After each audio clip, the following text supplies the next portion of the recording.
Bom dia a todas e todos. Sou a Sherlen Borges, né? Faço parte, então, da diretoria cultural aqui do IAB. E quero dar boas-vindas a todos, né? Eu agradecer inicialmente a presença de todos. Esse é o nosso primeiro evento, né, nessa nova gestão, eu enquanto diretora cultural. Então, eu estou muito feliz, né, também nesse evento, está acontecendo no dia de hoje, né, que é Dia Internacional das Mulheres, uma data tão importante para nós e tão feliz também de ter essa mesa composta pela Rafa e pela Jéssica, né, duas mulheres muito fortes, potentes, né, que eu acredito muito, que estão aí na discussão, né, de uma cidade, uma outra cidade, né, de uma cidade que a gente quer, que a gente deseja, que a gente sonha. E eu vou apresentar a Rafa para vocês, e daí eu vou deixar também a Jéssica falar um pouquinho mais, né, ela enquanto presidente, né, do IAB. A Rafa, então, ela é arquiteta formada pela UFSC, né, Federal de Santa Catarina, com mestrado em conservação de bens culturais pelo Politécnico de Milano e doutorado em arquitetura e urbanismo pela Universidade de São Paulo.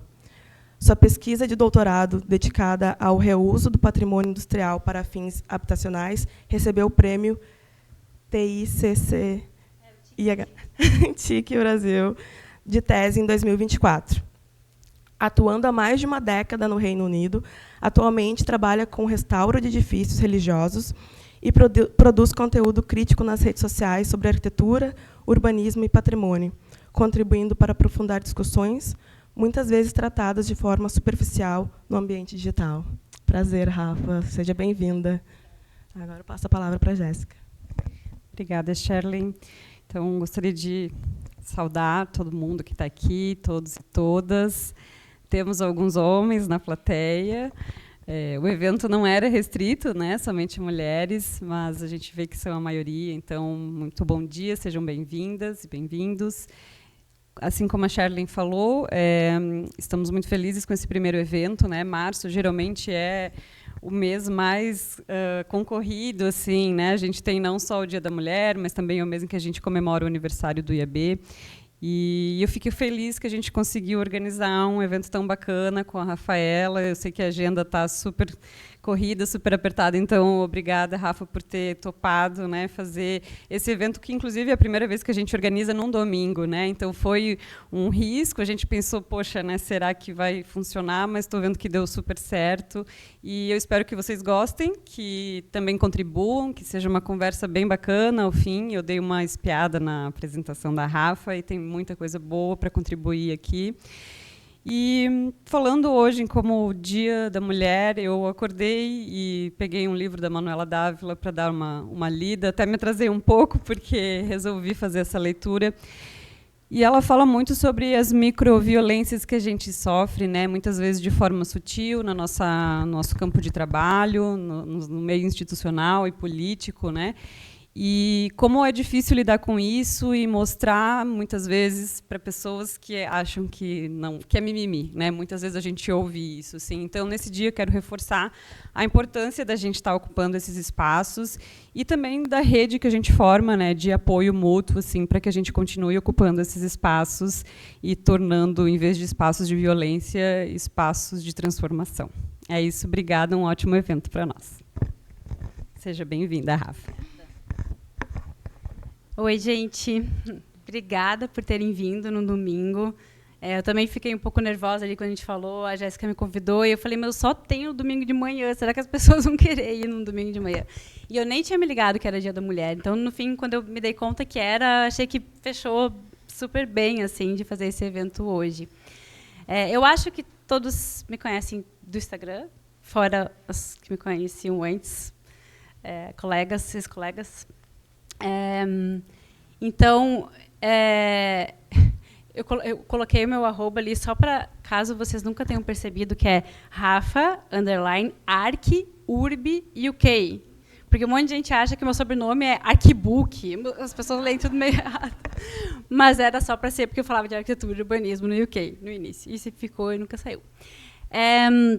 Então, a minha área, né, como foi apresentado, sempre foi patrimônio, sempre trabalhei com patrimônio, mas ultimamente por causa do meu doutorado, né? Então, eu pesquisei, eu tinha 4 estudos de caso, um deles era o Rossi Fiatesse, aqui em Porto Alegre, então eu estudei Porto Alegre, Recife, Rio de Janeiro e Londres, e acabei indo muito para a área de cidade, de planejamento, de habitação, né, por conta disso. Então, no meu trabalho, hoje em dia, eu ainda faço muito assim, restauro, ainda, né, de patrimônio, mas na área de pesquisa e nas redes sociais, eu falo mais dessa parte. Aí eu que tenho que passar, né? Então, eu resolvi fazer uma introdução, assim, né, lembrando do dia de hoje, né, que é um dia que eu sempre tento não ficar nem nas redes sociais, porque eu acabo me irritando um pouco, de ver que muita gente ainda não entende esse dia como um dia político, né, e não é um dia romântico, e sim um dia político.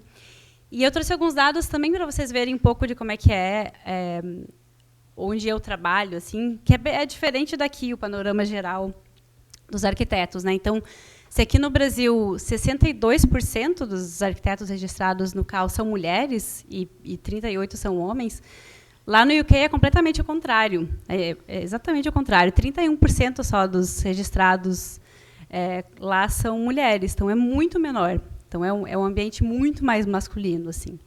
Por vários motivos, talvez um pouco porque a arquitetura de interiores não faz parte da arquitetura lá, é um outro curso, né? Então, é muito mais voltado para a construção. Mas, quando a gente vai olhar para posições de liderança, mesmo no Brasil, a maioria sendo mulher, ainda é muito baixo, né? Então, naquele gráfico ali, aqui está a maioria dos estudantes são mulheres no Brasil, né? A maioria dos registrados são mulheres, mas, quando a gente vai olhar, né, para diretores, vencedores de concurso, né, ainda a maioria absoluta de homens, né, aqui. E lá também, a gente já é minoria, e só 16% das posições de liderança são ocupados por mulheres. Então, se a gente olhar, né, se vocês forem entrar em sites de arquitetura famosos lá, tipo Foster, que é esse primeiro aqui, tem que rolar muito a página para chegar nas mulheres, né? Começa sempre pelas posições mais de liderança e praticamente é só homem, assim, que tinha uma mulher, né? Zaha, a mesma coisa. Então, é um ambiente muito hierárquico ainda e desigual, né? Em questão de salário também. No escritório que eu trabalho ainda é um pouco diferente. Então, a gente tem 3 diretores, 2 são mulheres, a gente tem a maioria de mulher. Mas um dos motivos, eu acho que pelo meu escritório, o escritório que eu trabalho, ainda ser mais feminino, assim, é porque é na área de patrimônio, né? Eu acho que na área de patrimônio é um pouco diferente. Não sei se alguém aqui trabalha com patrimônio. Não sei se vocês sentem a mesma coisa de ter bastante mulheres, assim. Então, quando eu pesquisava, a maioria das autoras que eu, né, citei e li eram mulheres, minhas colegas mulheres. Essa foto é da minha banca. Mas eu não sabia se tinha dados mesmo que dizia que tinha mais mulher. Mas aí, só como um teste, eu resolvi perguntar para o ChatGPT. Perguntar não, eu pedi para ele fazer uma imagem mostrando uma pessoa defendendo o patrimônio e uma outra pessoa defendendo a demolição para construir prédios. E ele fez exatamente o que eu achei que ele fosse fazer. Ele colocou uma mulher defendendo o patrimônio e um homem, né, de gravata ali, defendendo a construção de edifícios, né, e a demolição. E aí eu fui perguntar para ele, por que tu fez isso? Por que tu mostrou um homem, né, como o CEO da empresa lá que quer demolir? E aí ele falou que tem um perfil, assim, tem mais mulheres, geralmente, no patrimônio, mas também ele acabou falando, né, que o patrimônio é associado ao cuidado, né, que é feminino, e o mercado imobiliário é associado ao poder, capital e tal. Então, tem os estereótipos, assim, que, apesar de ser uma coisa que parece ser boa, tem mais mulheres ocupando esse espaço, eu acho que ele é, na verdade, mais um dos tantos desafios da área do patrimônio, né? A gente acaba perdendo algumas batalhas também por isso, né? Por ser esse ambiente machista, né? E acaba, né, a mulher ali querendo preservar, e aí aquele homem dizendo, não entende nada de economia, não dá para fazer isso, né? Mas, realmente, no IFAM, metade dos servidores são mulheres, então tem realmente um panorama diferente assim do que as outras áreas. Deixa eu beber uma água, que eu estou esquecendo de respirar.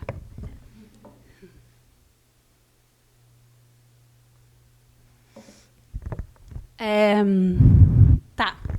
Então, claro, a gente tem muitos desafios, né, na área de patrimônio. Mas eu acho que existem alguns mitos também, que também prejudicam, né, essa luta pela preservação do patrimônio. Um desses mitos é essa ideia de que as pessoas não gostam de patrimônio, não valorizam o patrimônio. Então, a gente sempre escuta isso. Assim, as pessoas não têm memória, as pessoas não gostam de cultura, né? As pessoas não gostam de patrimônio, o brasileiro não gosta de patrimônio. E eu não acho que isso seja verdade. Assim, quando a gente... Eu não sei se vocês viram, no início do ano, eu acho, que demoliram esse edifício em Carazinho. Eu fiz esse post que teve bastante visualizações, 600 e poucos comentários. Eu acho que eu não vi nenhum comentário dizendo que está certo que fizeram essa demolição para construir aquele prédio horroroso assim, no lugar. As pessoas todas muito engajadas e dizendo que achavam um absurdo, né? E a gente vê isso sempre. As pessoas gostam do patrimônio, elas falam que gostam, né? E eu acho que esse é mais uma das situações onde a gente coloca a culpa nos indivíduos para mascarar onde está realmente a culpa da gente ter tanto problema com preservação do patrimônio. Eu achei essa casa em Porto Alegre, não sei se vocês reconhecem, eu vi. Um dia que eu entrei no Facebook, eu quase nunca faço isso, mas entrei e vi, apareceu essa casa com esse monte de placa de vence, que é uma coisa que a gente olha pela cidade, a placa de vence, a gente já sabe o que vai acontecer, né? Todo mundo pensa, putz, vão demolir. E nos comentários, todos os comentários, eram as pessoas com medo e falando, certamente vão demolir, fazer uma casa de pombos. Eu adoro essa expressão que as pessoas começaram a usar para falar desses edifícios com estúdios de 20 metros quadrados. E aí algumas pessoas falando, mas é tombado, então não vai poder mexer, e as pessoas estão felizes que pelo menos tem um tombamento, que realmente é o único instrumento que é eficaz mesmo, porque interfere no direito de propriedade, né? Então é isso, em qualquer lugar a gente sempre vai ver as pessoas muito engajadas e querendo preservar, né?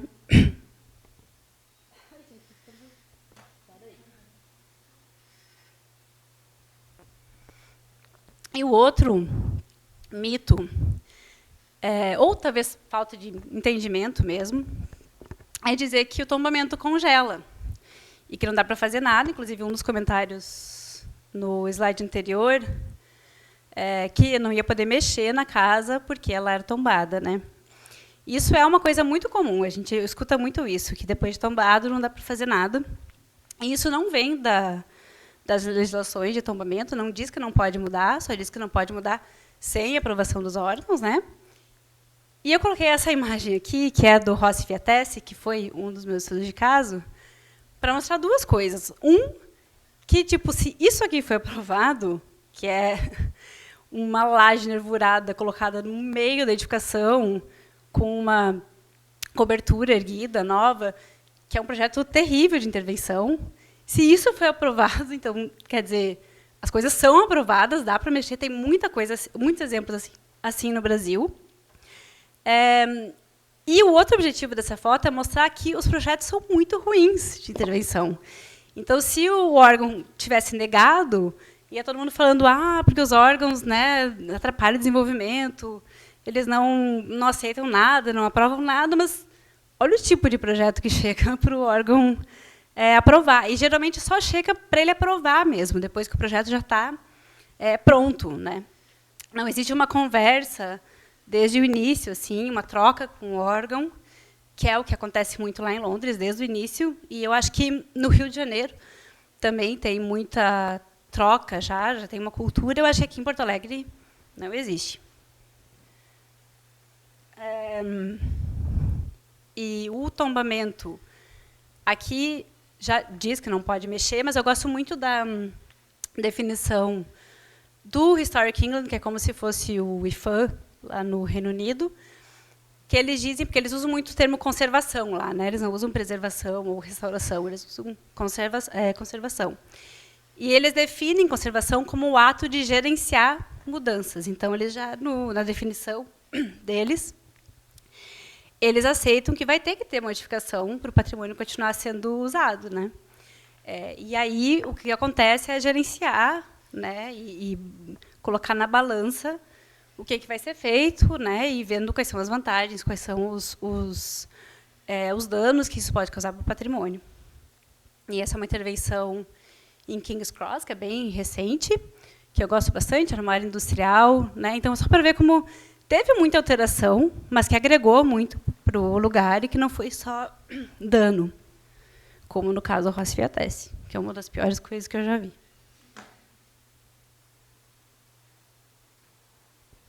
Eu sabia que eu ia perder minha voz. Eu estou perdendo bem rápido.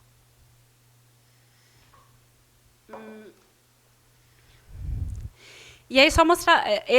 por outro lado, esse era o caso, meu estudo de caso lá no Reino Unido, mostrando esse edifício industrial também, que recebeu 3 pavimentos para poder atender ao novo uso de carga habitacional, né? Então, dá para fazer bastante mudança, mas isso tudo tem que ser conversado, né? E o último mito, não é um mito, mas é uma coisa muito enraizada assim, no Brasil, que o patrimônio tem que ter uso cultural, né? Então, quando a gente começa a falar de preservar um casarão ali, um casarão aqui, a gente sempre fala que tem que ter um uso cultural, virar museu, virar galeria. E a gente não tem acervo assim, para colocar de museu em todas as edificações antigas. Então, se a gente vai ver exemplos de reuso no Brasil, quase todos são usos culturais, que, claro, tem que ter, né, também. Só que isso acaba prejudicando também e fazendo com que a gente chegue nesse panorama que a gente tem nas cidades de ver tanta coisa sem uso, que as pessoas acham que não pode usar para usos do cotidiano. Essa é uma estação de energia em Londres, que virou residências, né?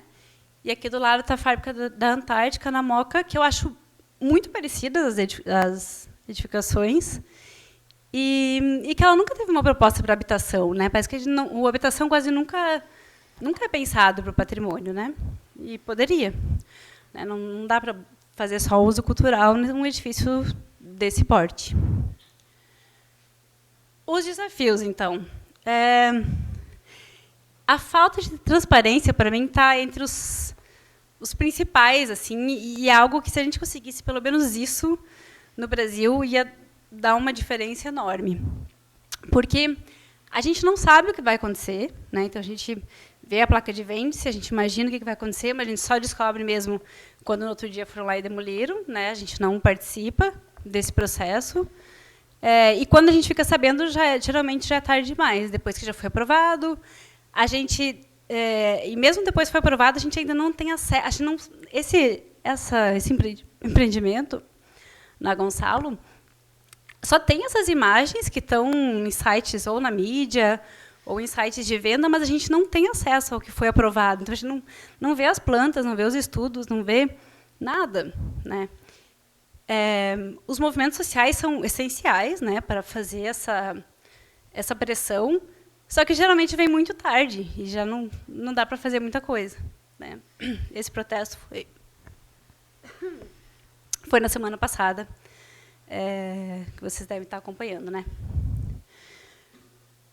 Eu trouxe esse exemplo, que ainda é do meu estudo de caso lá de Londres, para falar um pouquinho como é que funciona lá. Então, quando a gente entra com pedido de aprovação de algum projeto lá, os primeiros 28 dias é a parte de consulta. Então, todo o material que foi enviado para aprovação, as plantas, os relatórios, os estudos, tudo fica disponível online. A prefeitura manda uma carta para todos os vizinhos daquele empreendimento, convidando as pessoas a olharem o material e comentarem. Na rua, eles colocam também plaquinhas com o número do processo, e as pessoas entram e comentam. E qualquer tipo de pedido de aprovação de projeto, não precisa ser patrimônio, qualquer um.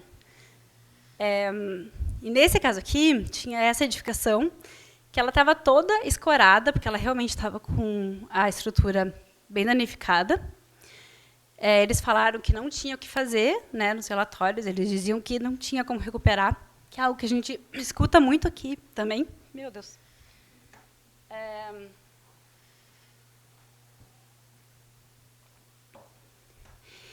E eles receberam mais de 1.000 comentários dos vizinhos, todos sendo completamente contra a demolição dessa edificação. E, por causa disso, não foi aprovado, eles mantiveram. Teve uma edificação que eles falaram que não tinha como recuperar, foi perfeitamente recuperada, que é essa daqui. E eles construíram atrás... Obrigada. Atrás, eles construíram uma outra edificação. Então, essa edificação toda recuperada, que recebeu o uso de moradias, e atrás eles construíram essa outra edificação, né, da mesma altura da edificação existente. Foi um projeto que foi premiado e tal. Então, isso tudo porque as pessoas se envolveram e não deixaram, não aceitaram de jeito nenhum que fosse demolido. Só que, enfim, aí depois a gente pode conversar mais. Tem várias questões, né? Aqui no Brasil, vocês devem, talvez, conhecer, né, as discussões de NIMBY, INBY. Não? Sim? Depois a gente fala sobre isso. Sim. Não? NIMBY, quer dizer, Not in my backyard. Vocês nunca ouviram? Alguns ouviram? Que é quando a pessoa não quer... Começou lá nos anos 50, nos Estados Unidos, quando as pessoas se engajavam para ser contra construir indústrias perto das suas casas. Então, elas não queriam ali. Só que, ao longo dos anos, isso foi recebendo uma conotação meio negativa. Assim, as pessoas não queriam nada de empreendimento que pudesse desvalorizar o seu imóvel. Então, ficou uma coisa meio... né, geralmente, a elite, que não quer que construa nada que pode desvalorizar o imóvel. E aí, hoje em dia, se criou uma outra corrente que chama INBY, quer dizer, Yes, in my backyard, que são os que querem construir bastante. Mas, geralmente, é um discurso bem neoliberal, de quem quer construir prédio em tudo que é lugar. Então, o que aconteceu ali na Gonçalo, essa movimentação, os neoliberais estão chamando de NIMBY, estão dizendo que eles não querem intervenção porque eles não querem que construa nada na sua vizinhança, né? Sendo que tem outras questões, patrimônio e tal. Então, é umas generalizações assim que dificultam um pouco os debates.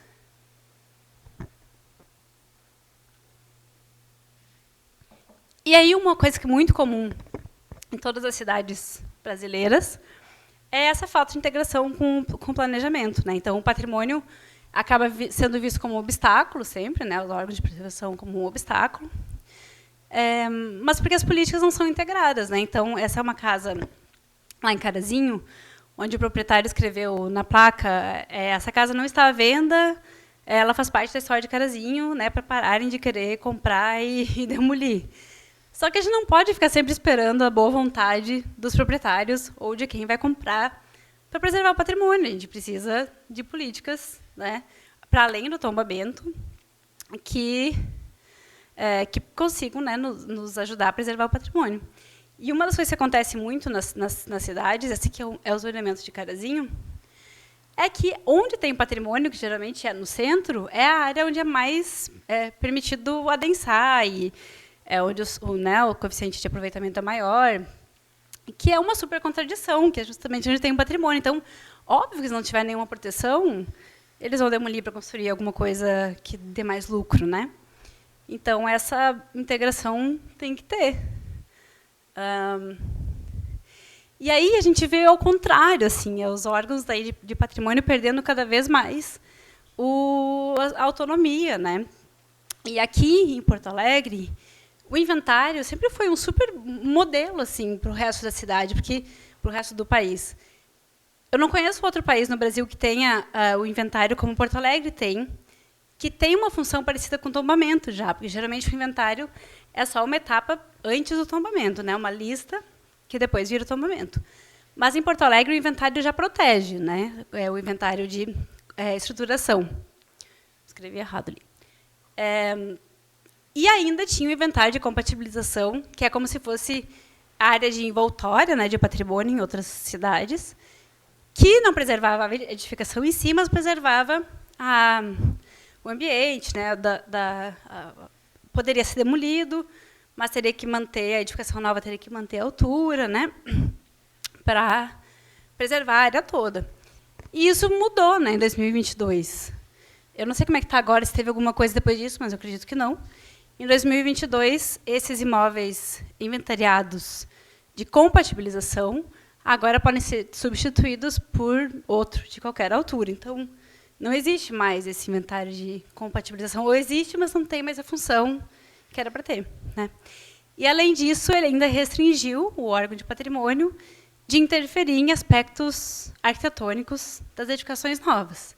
Então, o órgão de patrimônio não tem mais voz nenhuma para poder, né, avaliar as construções novas, para deixar o mercado fazer do jeito que quiser.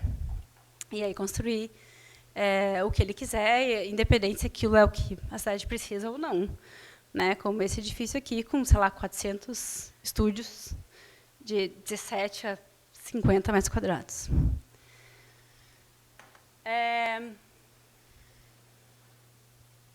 E aí também não tem integração com políticas de habitação. Né, no Brasil, a gente enxerga a habitação, principalmente social, como aquele modelo, né, dos bloquinhos de Minha Casa Minha Vida, e a gente não consegue ver que dá para colocar, tem edifícios que caberia perfeitamente o uso residencial e que eles não aparecem. Em 2008, num dos vários programas que tentaram fazer para o 4º distrito, né, a prefeitura até tinha selecionado algumas edificações no 4º distrito que poderia virar habitação. Só que aí, se vocês olharem para o projeto, na verdade, eles identificaram edificações onde teria terreno vazio atrás, ou que daria para demolir atrás, para construir bloquinhos, tipo Minha Casa Minha Vida. E o uso da edificação mesmo seria comercial, aqui na frente. Então,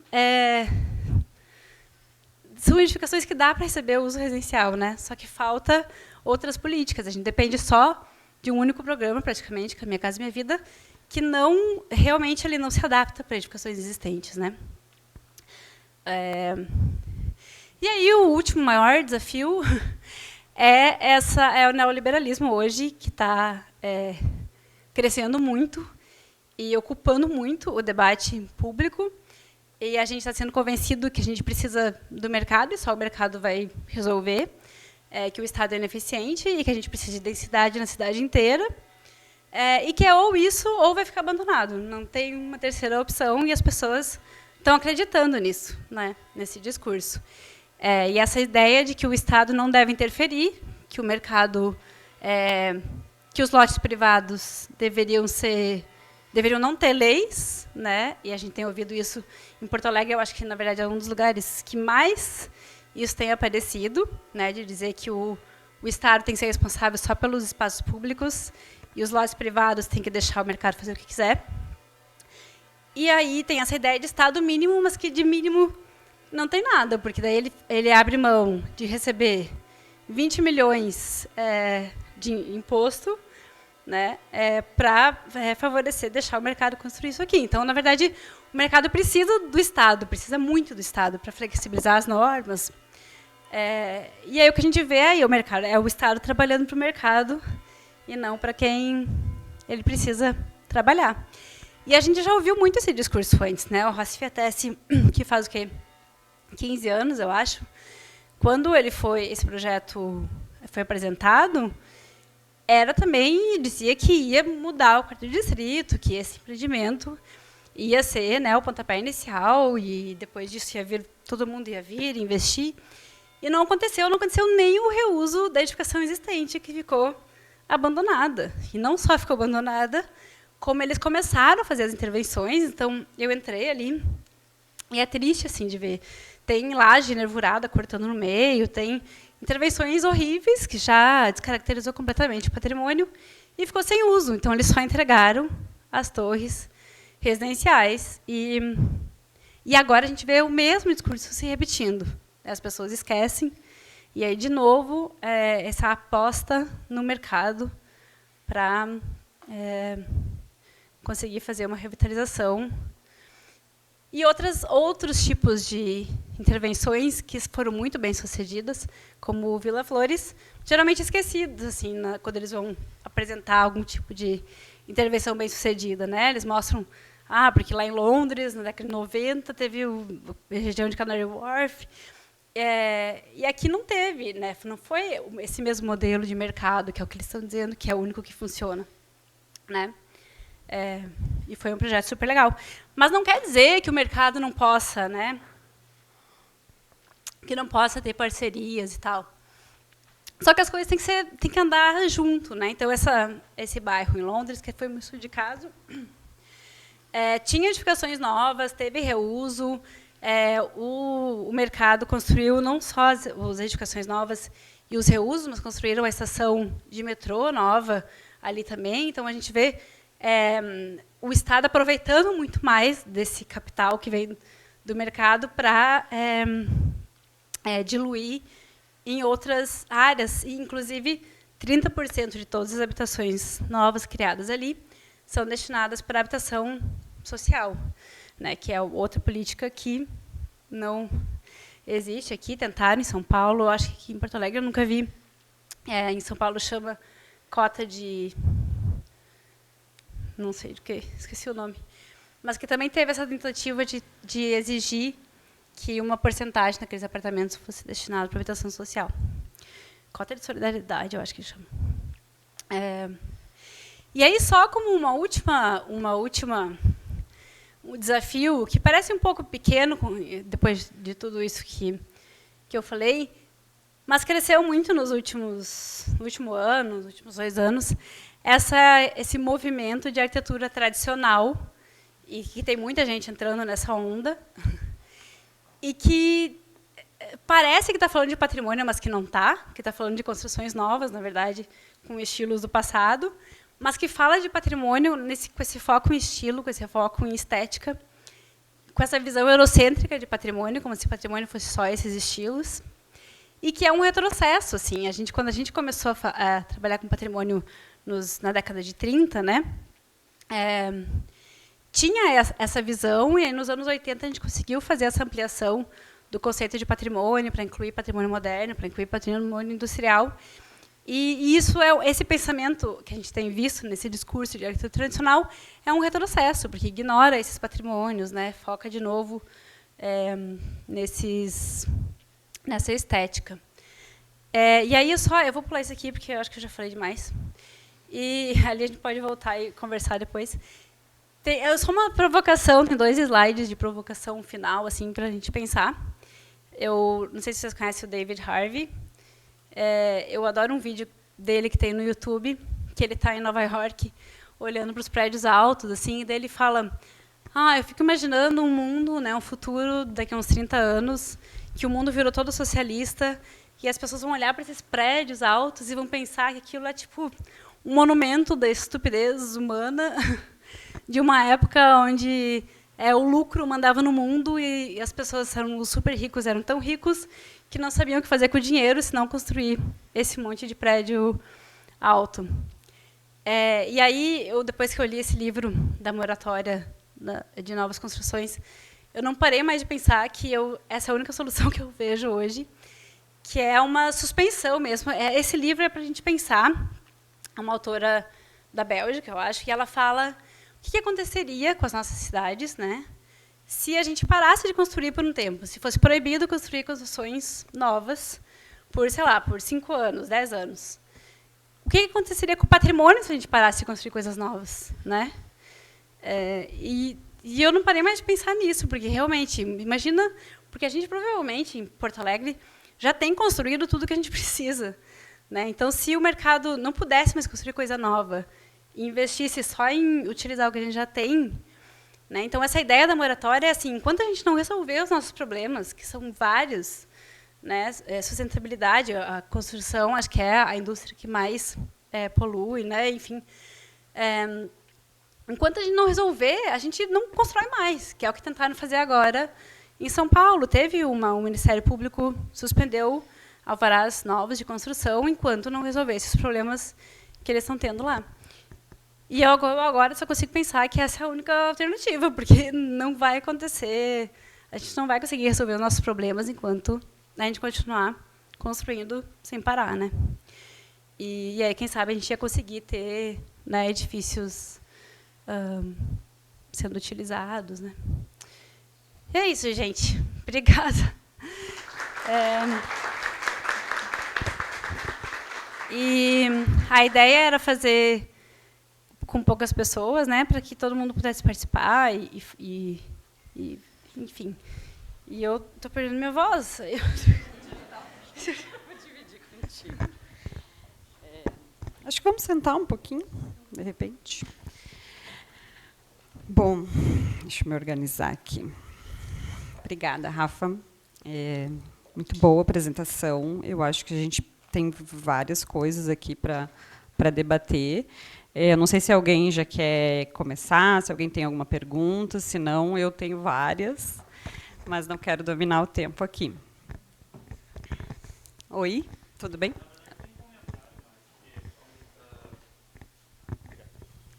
Tem um comentário, na verdade, que é a questão que tu trouxe da prefeitura lá em Londres compartilhar e trazer para a população as intervenções que estão ocorrendo nos bairros. Eu acho que é uma coisa que a gente nunca parou para pensar em se fazer e acho que é o que a gente mais pena por aqui, porque tá todo mundo muito ocupado no seu dia a dia, cuidando da sua vida, cuidando da sua casa, da sua família, e cada um vai se preocupando com o seu, até prestar atenção que o seu ao redor já foi modificado, já foi impactado. Então, acho que eu comentei contigo no Insta que a gente piscou e tem tapumes, e tem uma edificação nova. A gente não sabe o que vai sair ali, a gente não sabe o que é, mas a gente sabe que é uma torre. E a gente consegue presumir que vai ser cubículos. E realmente são. Quando a gente passa alguns meses, a gente entra em contato, a gente começa a dar uma investigada, começa a procurar, a gente chega à conclusão que sim. Eu fiz uma brincadeira assim, com a minha namorada, que a gente tem um prédio que foi colocado tapumes na esquina da nossa rua. E aí eu brinquei com ela, vamos medir quanto é que tem aqui de fachada, assim, de espaço. Tá, tem tanto? E aí ele dizia na placa assim, aqui vão ter 20 e poucas unidades. E aí eu fui colocando para ela, olha, a gente consegue botar tanto em tantos metros, a gente consegue fazer isso e aquilo. Quantos tu acha que vai ser o tamanho do prédio? E aí a gente foi chegando à conclusão que, sem ninguém falar nada, a gente já conseguia presumir que não ia passar de 25 metros quadrados. E dito e feito, hoje está sendo divulgado que são estúdios riquíssimos que tu vai poder aproveitar e curtir com a tua família. E eu fico pensando, que família? E é uma coisa muito comum e muito enraizada que já se naturalizou. Eu trago muito essa crítica que a gente está aceitando cada vez mais o morar sem qualidade de vida. Então, muito se tem esse sonho de ter um apartamento grande, ter uma casa grande, mas se aceitou que o que dá para ter hoje é 40 metros, 60 metros. Nossa, quem tem 50 está no luxo, 70, uou. Eu tenho colegas de trabalho que diz que a gente conversa bastante, debate, entra nessas questões de eu não consigo financiar uma casa, não consigo financiar um apartamento, mas claro que dá, com 1.500 tu paga tranquilo uma parcela e vive super bem. E aí eu questiono, ok, o que é viver super bem com quantos metros quadrados? A minha eu paguei, tem seus 50 metros quadrados. Eu, tá, ok, realmente já é algo fora do que a gente está vivendo. Mas aonde? É fora aqui do município, ou é mais longe, ou mais deslocado. Eu, pois é. Então, é isso que a gente tem, esse maior problema que a gente não consegue identificar, que a moradia se tornou simplesmente um espaço para dormir. A gente chega lá só quando a gente já terminou de fazer nosso serviço, de estudar, de passar o dia inteiro na rua. A gente não repara muito ao redor e quando vê, as coisas aconteceram. E a gente chega cansado e vai lá e dorme. Até chegar uma pandemia, chegar alguma outra tragédia que nos obrigue a ficar dentro de casa e ver o quanto está insalubre. E é mais isso. Sim, e no início do movimento moderno ali, quando pela primeira vez as pessoas começaram a ter lavanderia e cozinha dentro de casa e tal, e aí esses dias eu fiquei olhando isso mesmo. Agora tem prédios que a gente não tem mais isso, é tudo comum, daí eles vendem isso como se fosse uma coisa super cool, assim, né, de ter lavanderia lá embaixo. Mas tu economiza que tu não precisa comprar mais tua máquina de lavar, tu vai ter do prédio. Tudo que a gente conquistou, né, nessa época de poder ter isso, viver bem, a gente tá voltando atrás, assim, a gente tá tirando tudo. Tem prédios em Nova York que até o banheiro é coletivo agora, no corredor. Então é um absurdo, assim, né? Tu queres trocar comigo? Porque eu acho que tu eres a principal palestrante. Até pelo vídeo, né? Eu adorei a tua intervenção. Desculpa, como é teu nome? Lucas. Eu acho que tem várias questões, assim. A gente podia conseguir mais um microfone aqui, de repente, né, para a Rafa. Eu fico pensando o que a gente está aceitando ou o que foi relegado a nós, né? Muitas vezes, assim, porque quando a gente volta para ver políticas públicas de habitação, de interesse social, Minha Casa Minha Vida, que, enfim, tem inúmeras vantagens, mas que a gente sabe que, poxa, era 39 metros quadrados para baixo, né? O limite ali de metragem quadrada, e geralmente muito distante das regiões onde tem infraestrutura. Mas aí, quando a gente vem vendo esses estúdios que vêm surgindo em Porto Alegre, eu pergunto, será que tem gente morando mesmo? Porque a população diminuiu e a gente já vê vários anúncios falando sobre investimento. Então, aí entra a questão... Isso, exato, entra a questão da financiarização da habitação, né? Porque o que tu está comprando ali, muitas vezes é um investimento, são fundos imobiliários que estão envolvidos, então, porque é Airbnb, né? Os estúdios, mas gente, Porto Alegre não é uma cidade assim tão turística, adoraria que fosse, mas não é, entende? Então, quem vai de fato ocupar esses espaços, né? E em algum momento essa bolha vai estourar. E tem que ter um estudo para ver se tem demanda, né? Então, uma coisa que eu não falei ele também, que é da questão de Londres, é que cada uma das subprefeituras, né, que Londres é dividido em várias subprefeituras, tem o seu plano, tipo como se fosse um plano diretor, e ali eles identificam que tipo de demanda que tem. Então, tem bairros que precisa mais de 2, 3 quartos, tem bairros que, porque tem estudante, precisa de estúdio, e aí, na hora que vai aprovar, tem que ter esse mix, sempre tem que ter uma mistura, não dá para ser um prédio inteiro de estúdio. E aí eles vão dizer, aqui vai ter que ser 40%, vai ter que ser apartamentos grandes, porque a demanda, né? E aí pode ter outros. E a ideia de ter outros é justamente para não ter só um mesmo perfil num prédio só, né? Então isso deveria ter algum estudo, tipo, tem demanda para isso, né? Ou não tem? Isso não acontece. E eu acho que uma outra coisa interessante que ele fala é sobre essa noção do coletivo, né? E aí entra N questões ali, a política de austeridade, né? Então, a propriedade privada. Então, a gente vê assim, poxa, voltando ali no patrimônio, né? Minha casa foi tombada e eu não posso mexer, não posso fazer nada, tá? Mas isso aqui faz parte da história da cidade. Então, isso é um bem coletivo também, não é só a minha casa, né? Ter esse entendimento, acho que muitas vezes é difícil. E eu até queria te perguntar como que é essa noção, assim, para os ingleses, assim, em relação à política de... É completamente diferente, porque uma casa tombada lá vale muito mais, né? Então, não tem muito essa questão. Não tem essa questão de ficar esperando, vão tombar minha casa, então eu preciso que o governo pague ou me dê um incentivo para eu preservar. Não tem isso lá. Porque, geralmente, quem tem uma casa tombada tem muito dinheiro. E aqui também, assim... Sim, eu escuto muito isso quando estava falando lá de Carazinho, né? Mas a pessoa não tem dinheiro, como é que ela vai restaurar? Eu falei, cara, se a pessoa tem um prédio no centro da cidade, ela tem dinheiro. Se ela não tivesse dinheiro, ela já tinha vendido há muito tempo, já tinha virado um prédio. E são mesmo, eles são tipo fazendeiros e tal, que tem aquele prédio que não está fazendo nada, porque um dia, né, vai ficar especulando, o dia que tiver mais valorizado, vai vender. Então, tem muitas essas crenças, assim, né, e lá é completamente diferente. Então, é difícil comparar, assim, porque o tombamento lá valoriza muito uma casa. Então, uma casa tombada lá vai valer 20 milhões de libras, assim. Então, entendi.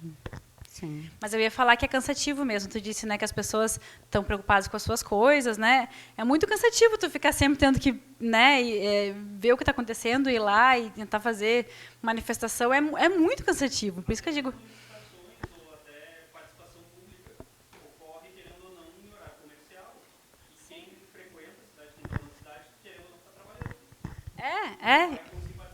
Sim, igual quando tem esses planos de diretor participativo, né? Geralmente colocam nos horários assim que ninguém pode participar.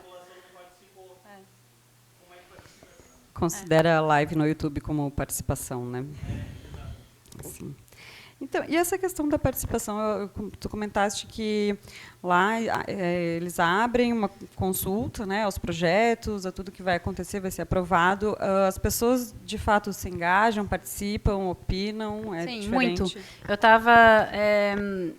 contando antes para a Julie, minha amiga ali, que eu estou fazendo, talvez vocês devem ter visto que tem uns amigos meus que compraram uma igreja e eles estão convertendo na casa deles, né? Eu estou fazendo o projeto. E a gente entrou com o processo de aprovação no ano passado e teve muito comentário negativo dos moradores da região, não por causa da conversão da igreja, mas porque tem um cemitério em volta, que é bem usado ainda, e eles tinham colocado 3 unidades de Airbnb junto, porque a igreja é enorme só para eles, né? Então, eles iam morar e iam fazer uns podzinhos. E eles foram super contra, e também porque não ia ter vaga de estacionamento suficiente, enfim. E a gente recebeu uns 50 comentários, e isso que é uma cidade bem pequenininha, assim, que é meio rural, assim, e 50 foi bastante para aquele caso. E aí a prefeitura falou, a gente dá a opção para vocês retirarem esse pedido, porque a gente vai negar. Porque teve muita, né? E aí a gente refez, a gente tirou as unidades de Airbnb e a gente acabou, agora antes de eu vir para cá, a gente mandou de novo para aprovação. E agora a gente vai ver o que eles vão falar. Então, os primeiros 28 dias, a gente fica ali de olho e a gente pode ir vendo no site, assim, quando entra comentário, a gente pode ver. Só que daí não é assim, tipo, o órgão também lá, o técnico da prefeitura vai avaliar também que tipo de comentário é aquele e se faz sentido também, né? Não é só assim, não quero porque eu não gostei. Né? No final, o órgão vai pegar todos esses comentários, mais os pareceres técnicos, né? Então, se é patrimônio, vai ter parecer dos órgãos todos de patrimônio e tal, e aí depois ele avalia tudo, coloca tudo na balança e vê se aprova ou não aprova, né? Só que antes de todo o processo de aprovação, tem o pré-processo de aprovação, que é quando a gente começa a discussão. Então, antes de entrar o pedido, começa já a discussão com a prefeitura. E é uma discussão que, às vezes, sim, só falta a prefeitura sentar junto e desenhar junto o projeto. Então, tem uma troca muito grande, assim. E a prefeitura, no caso, representa, de fato, a população, digamos, o comum, o coletivo, a cidade, e não o mercado imobiliário, como aqui em Porto Alegre? Não vou dizer que não existe, né? Porque, obviamente, que lá também tem muito, né? Tipo, a impressão que eu tenho é que o capital do mundo está todo lá em Londres, assim. Sim. Mas eles, tem muito essa coisa de ir participando, eles vão pedindo alterações, o projeto vai sendo construído meio que em conjunto, sabe? Porque eles comentam sobre o projeto, então às vezes eles falam, não vai poder ter esse número de pavimentos, vai ter que ter. Eles comentam até na materialidade do edifício, sabe? Olhando para o entorno, daí não gostam do revestimento, e assim vai essa conversa. É super demorado. E porque lá não tem zoneamento igual aqui, né? E não tem regras como aqui, não tem esses coeficientes. Como é que diz? O recuo? Isso, o recuo, os recuos e tal. É tudo avaliado caso a caso, então é bem mais demorado. É tudo caso a caso. Entendi. Essa questão de ser avaliado caso a caso até me faz refletir, porque assim, em Porto Alegre essa é a proposta, mas por um caminho um pouco diferente, assim, né? O que a gente vê tu comentaste ali daquela lei de 2022, de fato, agora eles avaliam, e a proposta de revisar o plano diretor é deixar aberto para que pense caso a caso, só que existe essa tendência, né, de que a flexibilização vai levar para um caminho que favorece o mercado imobiliário e não as pessoas. Mas né? eu vejo como completamente o contrário disso. Eu acho que se a gente deixar caso a caso, na verdade, é muito mais restrito do que como era. Porque aí tem muito mais coisa que deveria avaliar. E aqui é muito falado, nesse caso a caso, como se realmente não fosse ter regras. E, na verdade, Exato. é o contrário. Eu acho muito mais rígido lá, sabe? Muito mais. Tem um exemplo que foi o São Miguel do Barra, as coisas do Barra, Pontal, que foram construídas sem uma devida aprovação. Melhor, ela teve aprovação, mas ela não se enquadrava. Não foi cumprida, e aí depois do fato consumado é muito mais difícil reverter, né? Eles sabem disso. Dentro do órgão que aprova. Uma pessoa foi responsabilizada, teve uma multa, mas foi uma coisa que agora já construiu. Então, Exato. nesse caso, que ela comentou ali de ser caso a caso, vai facilitar nesses aspectos de, tipo, esse aqui eu preciso que aprove. Mas não é. Mas o caso a caso lá é assim, tem uma legislação que a legislação ela não diz aqui só pode 10 pavimentos. A legislação vai dizer assim, tem que preservar o caráter da região, né? Então se não tem nenhum prédio lá, tu não vai ver no meio de um lote alguém construir um prédio, não existe isso lá, né? Porque o caráter da região é aquele, né? Então tem as diretrizes principais, e aí quando o órgão aprova ou não aprova, tudo é justificado a partir desse plano que eles têm, dessas diretrizes, né? Então, isso aqui não vai ser aprovado porque não está de acordo com isso, aquilo, sabe? Então, é justificado, não é assim, quem está ali decide se vai aprovar ou não vai aprovar com base na vontade, né? Acho que tem uma questão da ambiência também, então, né, que é respeitada e que aqui não mais. Eu ia comentar essa questão do caso a caso. Em teoria seria... Me parece que essa questão do caso a caso, em teoria, seria muito bom, mas não no nosso contexto aqui, porque a gente vê que já faz uns 20 anos, eu diria, que claramente a gente tem perdido o poder político enquanto técnicos, né? Então, eu tive a oportunidade de trabalhar uma época dentro do que hoje já não existe, que era a Secretaria de Planejamento. Hoje a gente nem isso mais tem. E a gente foi vendo, assim, à medida dos anos, que não entravam arquitetos novos, às vezes assim trocavam cargos importantes de chefia por uma pessoa que tinha um interesse político que não era nem da área. Então, assim, em teoria parece muito bom, né? E aí esse discurso que a nossa prefeitura coloca do caso a caso, engana quem não conhece como as coisas funcionam, porque, na verdade, a gente, como arquiteto, hoje em dia, dentro de Porto Alegre, perdeu muito o poder político mesmo. E aí eu sempre falo muito, quando a gente conversa muito com alunos, ou aqui no IAB, né, assim, a gente tem que reconquistar esse poder político, né, enquanto técnicos, porque a nossa opinião técnica, ela vale alguma coisa. E é muito fácil, e aí essa captura também, eu vejo muito do discurso neoliberal, de dizer que o técnico é o mimimi, né, que ele é o contra tudo, o ecochato, né, que a gente vê isso há muitos anos. Então, é uma questão também da gente, como classe mesmo, se posicionar cada vez mais para ir conquistando de novo esse poder político, e não se colocar, como o colega comentou, né, o Lucas, que é muito fácil a gente, às vezes, se deixar capturar mesmo pela coisa, está tão difícil a minha vida, eu estou aqui cheia de trabalho, não consigo, pois vai ter uma manifestação, pois não vai dar tempo de eu ir. Então, assim, o nosso poder de engajamento, hoje em dia, ele nunca foi tão grande, né? Se a gente for ver as redes, a própria Rafa está aqui, tem um poder de engajamento enorme sobre essas questões no Brasil, e está morando em outro continente, né? Mas a gente, às vezes, não usa esse engajamento, ou, às vezes, a gente se deixa levar por essa lógica do individualismo, né? Já não... Olha, outra casa que vão demolir. Já demoliram tantas, né? Tem tanta farmácia, assim, né? Tipo, mais uma farmácia. Mais uma farmácia. Que engraçado, vou fazer um post que é engraçado, mais uma farmácia, sabe? E as coisas não andam, né? E essa coisa de flexibilizar geralmente vem junto com a ideia de que tem que ser rápido. Aí, quando as pessoas falam que demora no Brasil, eu fico pensando, gente, lá demora muito mais, justamente porque não tem essas regras, e aí tudo tem que ser avaliado, né? Então, não tem como deixar ser caso a caso e fazer rápido. Eles querem aprovar, sei lá, em 2 semanas um negócio, não tem como fazer isso. Oi, pessoal. Muito obrigada, Rafa. Eu adorei assim, a palestra, já te acompanho no Instagram.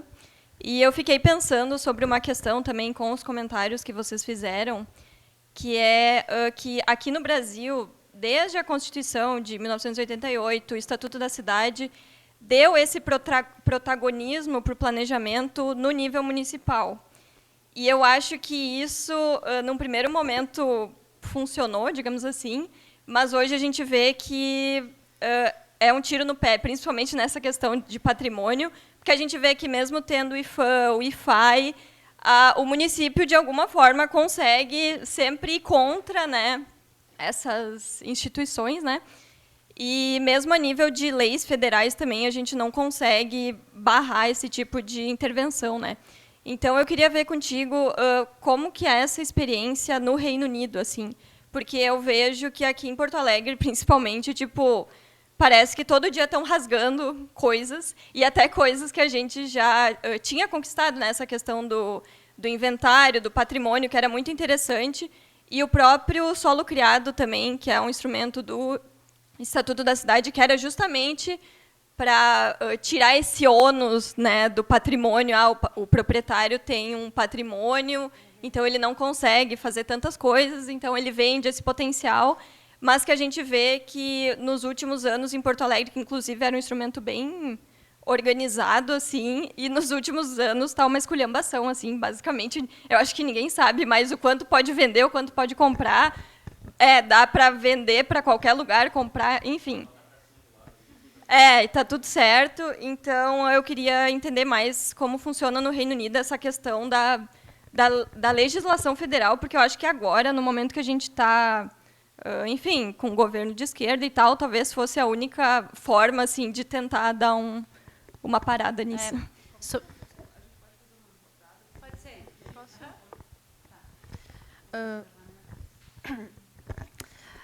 Eu percebo que são várias coisas, na verdade, se interseccionam, né, nesse cenário. Mas tem a primeira delas, talvez, que é o poder de compra, né, da pessoa comum, que, ao longo das décadas, a adquirir uma habitação tem cada vez ficado mais difícil para a classe média e para baixo, enquanto o poder de compra da classe imobiliária no nível dos milhões, né? E isso já é um grande problema em si, né? Porque, como tu falou antes ali, esses casarões que se tem o intento, que as pessoas olham e, nossa, isso tinha que preservar, geralmente, quando eles vão à venda, eles vão na casa dos milhões, porque estão em área central, porque tem grande área metro quadrada, e é uma coisa completamente fora da possibilidade de consumo da maioria das pessoas. E se soma isso, ao que me parece, uma questão de custo desse mercado imobiliário, que é muito mais barato construir uma edificação nova,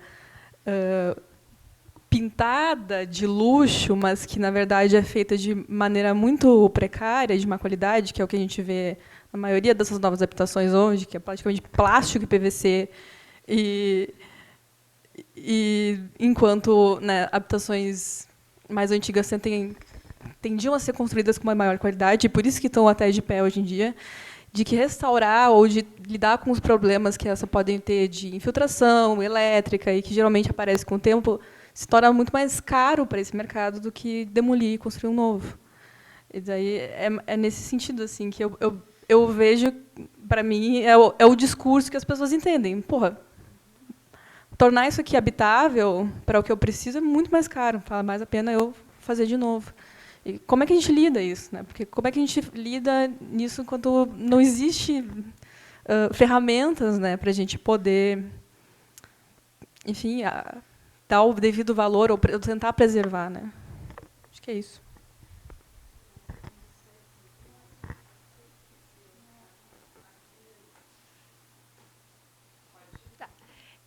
Meu nome é Vitória, eu estou no 7º semestre da Faculdade de Arquitetura, graças a Deus já está acabando.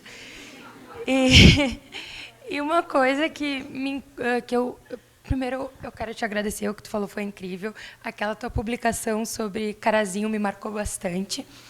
E uma coisa que, óbvio que a gente tem a questão das imobiliárias querendo fazer investimento de prédios muito altos e coisas que são totalmente desnecessárias para Porto Alegre, mas tem um grande problema que eu não sei se é muito falado, que é o problema na faculdade de arquitetura. Porque tem professores que não gostam de patrimônio e falam que é um saco, que foi um saco a cadeira de patrimônio porque tinha que decorar a data. Ou alunos, inclusive, que eu escutei semana passada, que me incomodou bastante, que não tem por que tombar nada, porque aí tu não pode mexer em nada, é um atraso para a cidade, é um dinheiro que o governo tem que dar que não tem e que não tem o porquê tombar. Mas isso, exato, é na faculdade de arquitetura. Não era para ter... O professor falou isso? Não, alunos, né, obviamente. Mas professores já reclamaram da cadeira de patrimônio, que é um saco ter que decorar a data. E esses tempos, esse mesmo aluno que falou que não era para tombar nada, disse que o Olímpico tinha que ser tombado porque é um patrimônio da cidade. E a minha professora olhou e perguntou qual a importância do Olímpico para Porto Alegre. Ah, porque todo mundo gosta de futebol e é o primeiro estádio do Grêmio. Então, assim, as pessoas banalizam o patrimônio e ao mesmo tempo, não querem que seja preservado, mas querem preservar coisas que não têm o porquê ser preservadas. Então, eu acho que uma das coisas que a gente tem que, além de lutar contra a imobiliária, coisa tudo, tem que lutar contra esse tipo de pensamento dentro de uma sala de aula. E pega os alunos, que nem eu, que gostam de patrimônio, que amam patrimônio, e os professores da área de surpresa, porque é no meio da aula uns absurdos desses que tu não tem nem como debater. Foi mais um desabafo. Obrigada.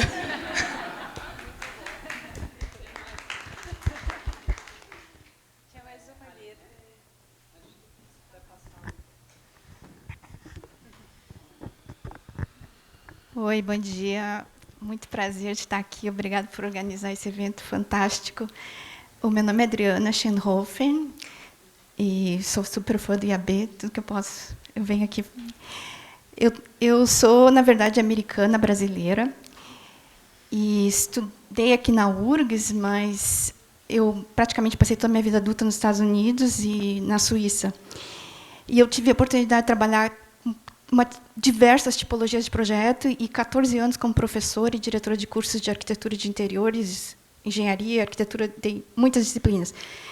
E eu fiz 6 pontos aqui que eu acho que são cruciais para a gente mudar esse cenário, sobre a minha perspectiva, né? Vocês reflitam sobre eles.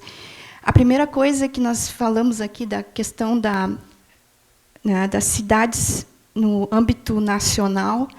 Eu tive a oportunidade de viver em cidades gerenciadas por city managers, que são técnicos, que é outra forma de gestão de cidade, que não é gestão por prefeito forte, que é a gestão dos municípios brasileiros.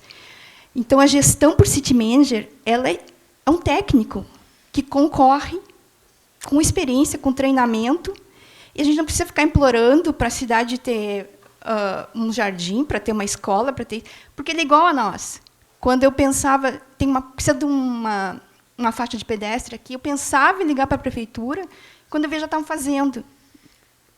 E eu conversei com o Clóvis e o Gerfritz, a última vez que ele esteve aqui, a primeira e última vez que eu conheci ele, eu disse assim, a gente tem que mudar o sistema de gestão das cidades brasileiras. O arquiteto e urbanista que tem que gerir a cidade, não o prefeito. E é assim, isso é uma coisa bem chocante, porque eu não sabia. Eu nunca soube que existia um sistema, quando eu morava aqui. E aí, o que acontece? Esse city manager fica por tempo indeterminado, de acordo com a sua competência. 10, 15 anos, e ele leva adiante projetos de longa duração. Por que a gente não tem metrô? Porque o projeto de metrô leva 15 anos da concepção à implementação. Nós precisamos de continuidade e nós precisamos de não interferência política. A outra maneira de prosseguir com isso são autoridades temáticas, como a Autoridade de Mobilidade de Barcelona, que eles conseguiram só fazer o metrô porque tiraram a parte política. O prefeito não ganha salário, isso em Miami Beach, porque, não sei se vocês sabem, Miami não é uma cidade só, são uma dúzia de cidades, e cada uma com a sua gestão completamente diferentes. Miami Beach, o prefeito não ganha salário, o vereador não ganha salário, e ele fica 2 anos.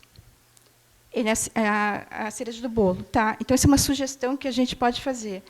A outra coisa é que a gente esquece que o empreendedor geralmente não é arquiteto.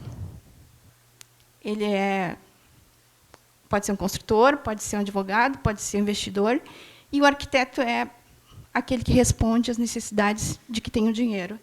E o que está acontecendo na Universidade de Miami, que é uma universidade top, é tipo a Harvard do Sul, eles têm o curso de desenvolvimento de empreendedorismo em construção dentro da faculdade de arquitetura. O curso de real estate. Eles formam os alunos de arquitetura com conhecimento em incorporação. E aí os projetos têm o lado humano, têm o lado urbanístico, são de muito melhor qualidade. Então, a gente tem que tirar o poder de quem não entende do assunto e devolver isso para os arquitetos. E está funcionando. Tá? A outra questão que eu gostaria de falar para vocês, como educar os empreendedores. Né?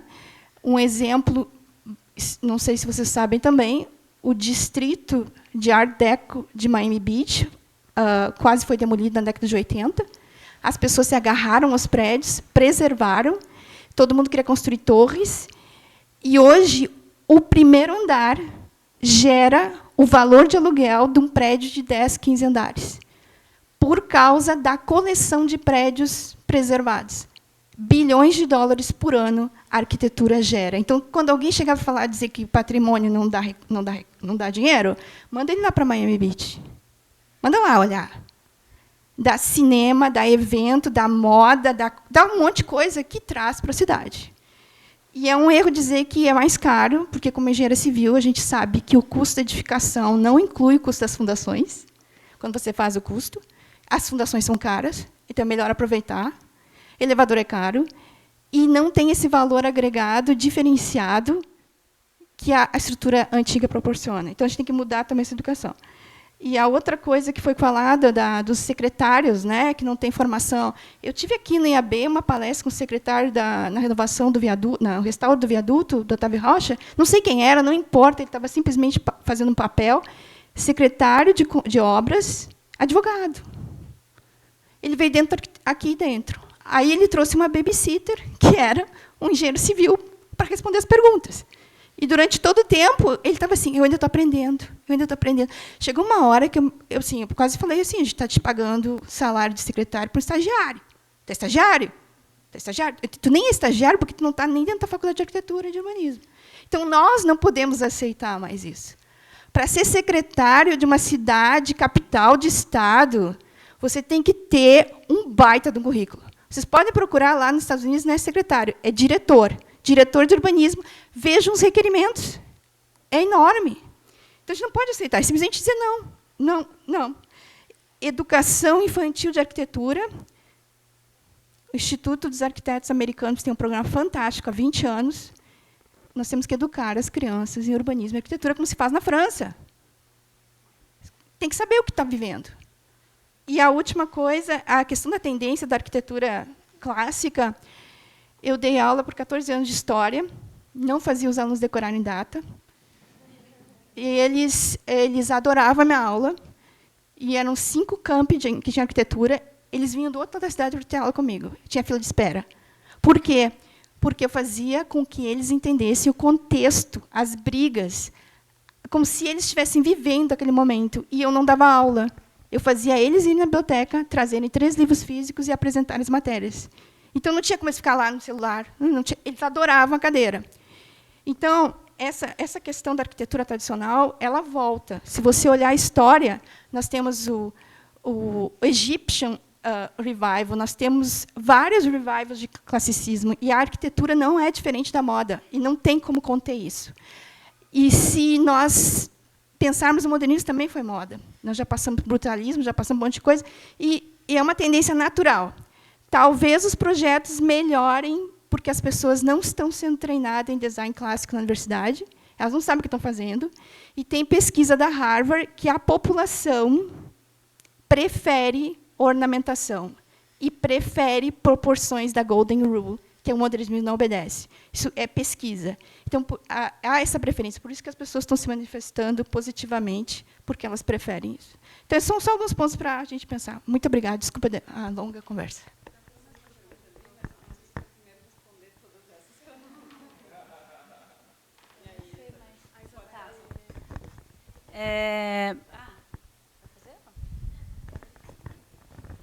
Posso fazer? Oi. Rafa, muito obrigada pela exposição. Eu só queria, na verdade, por uma questão de curiosidade, assim, a gente está falando bastante aqui sobre patrimônio construído, né, sobre patrimônio material, e eu queria só saber como é em Londres tratado o patrimônio imaterial, né, que eu acho que, principalmente no Brasil, isso tem um peso muito grande. E, bom, se em Porto Alegre a gente não consegue falar sobre conservação do patrimônio material, como falar sobre patrimônio imaterial, né? E aí eu acho que também tira um pouco esse foco da nossa atuação enquanto arquitetos, porque aí começa a envolver outros profissionais e outros saberes, né? Porque fiquei pensando um pouco agora na fala da colega que o quanto a gente é tecnocentrado nessa questão do patrimônio, às vezes, né?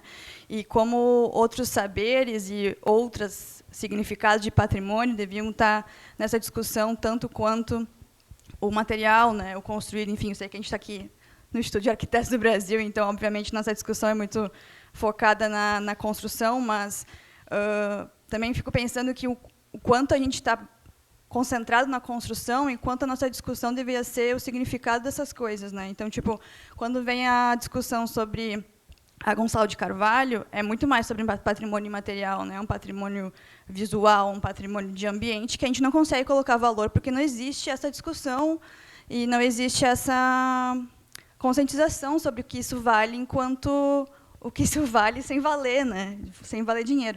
Então, queria saber como é em Londres essa questão, porque imagino que deve ter também, e como isso se traduz em política pública, porque eu acho que a gente tinha essa questão, pelo menos na questão do inventariado, essa questão do entorno, né? Era, de certa forma, concentrada, mas também concentrada numa questão de patrimônio material. Então, como isso se dá em política pública em Londres sobre o patrimônio material, assim? Deu, né? Tá. Deixa eu começar pela última, depois volto para a primeira. Eu sempre falo que eu acho que aqui, no Brasil, a gente está bem à frente na discussão do patrimônio imaterial. Lá é bem fraco mesmo. Assim,